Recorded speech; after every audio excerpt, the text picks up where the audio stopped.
He's the horn-headed demon in red pajamas, and serving him, should he even exist, would involve sacrificing babies, drinking blood, or something else equally horrible or bizarre.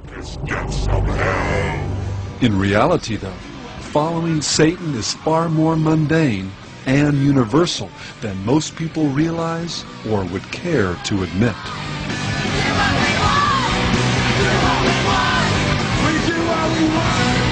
But I can do anything that I want to.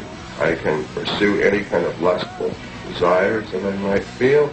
I can engage in any activities that are so-called sinful activities and not really worry about any ecumenical councils making it right for me to do these things.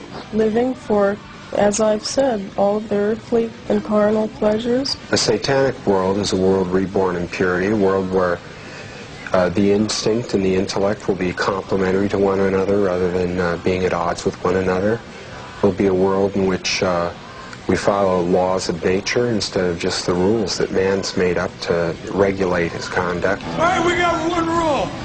There are no rules. Have a good time. Do what we want. Now, if a Christian said to you, you were just really worshiping yourself, what would you say? In a sense, they would be right. It is a form of self-worship. We feel that there's no reason why these people shouldn't just flip the coin completely over and simply call themselves what religion has called them for many, many years. Call them devil worshippers, or disciples of evil, or Satanists. Of course, it's very hard for a person to hang an uncomplimentary label on themselves. And for this reason, for many years, there will be people practicing Satanism as good Christians or other religions. And they will instinctively pursue the very same things that we are, as they always have. As we've already seen, Satan is an invisible spirit and a master of disguise. His ability to pass himself off as an angel of light can fool the rebellious and the spiritually naive into thinking that black is white, truth a lie, and even that God himself is the one telling them these things.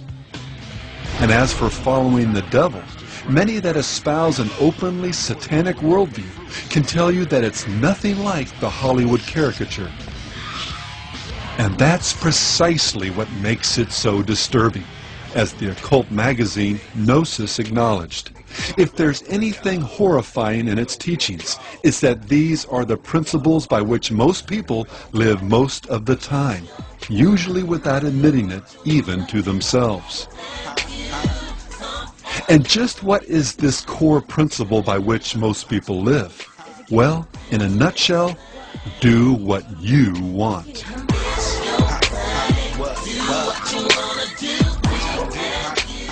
Surprised? Well, Anton LaVey wasn't. He understood precisely from where this popular concept had arisen. And he must, as a Satanist, knowing this, realizing what his human potential is, eventually, and here is one of the essential points of Satanism, attain his own Godhead in accordance with his own potential. Therefore, each man, each woman is a god or goddess in Satanism. Big Pimpin' really, man, is living life to your fullest potential. I mean, like, whatever you want to do, when you want to do it, you do it, but in the grandest way possible, you know? And for a god or goddess, what's the ultimate standard for ethics, meaning, purpose, and destiny? You've got it. Whatever you feel is right. My heart is the ruler of all my being. If my heart tells me it's true, that's good enough for me. The answers to your problems are in yourself and not in a god or religion.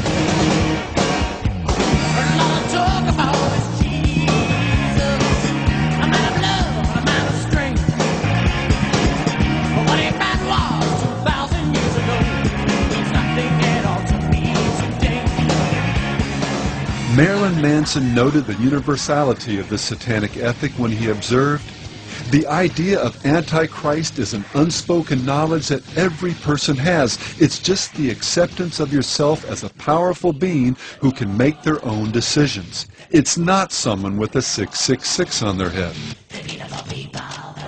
And Satanism is about worshiping yourself because you are responsible for your own good and evil. How would you define, what would you define being a Satanist as? Worship of themselves. You're worshiping yourself when you worship Satan. Aleister Crowley stated it this way in his infamous Book of the Law: every man and every woman is a star or a god. And as we saw earlier, do what thou wilt shall be the whole of the law. I'm basically a free thinker. Whatever anybody wants to do, they can do whatever they want as long as it doesn't hurt other people.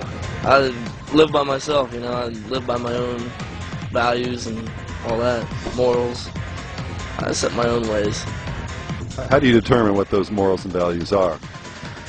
Well, I don't know, I just do what's right for myself. By declaring that each person should walk in their own light, discover and then do their true will, LaVey, Manson, and Crowley, along with Nietzsche and others, have simply been echoing the father of all lies, the one that goes back to the very dawn of human history. Then the serpent said to the woman, God knows that in the day you eat of it, your eyes will be open, and you will be like God, knowing good and evil.